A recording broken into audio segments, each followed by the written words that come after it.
Chicken roll করছি আজকে। কি কি প্রিপারেশন করেছো? প্রিপারেশন করেছি চিকেন কিমা কষিয়ে নেওয়া হয়েছে, এখানে স্যালাড, এখানে রুটিগুলো করে নেওয়া হয়েছে, একটা রোল বেটুনের জন্য করা হলো, আর এই যে একটা রেডি হচ্ছে,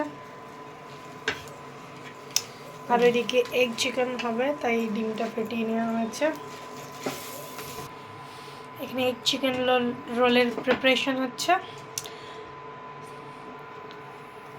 প্যানে তেলটা দেওয়ার পরে অমলেটটা বানিয়ে নেওয়া হচ্ছে। রুটিটা দিয়ে দিলাম।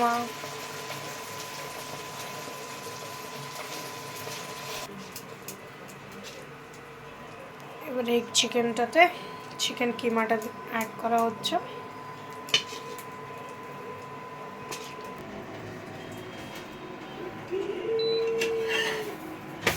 এখানে এক চিকেন রোল রেডি।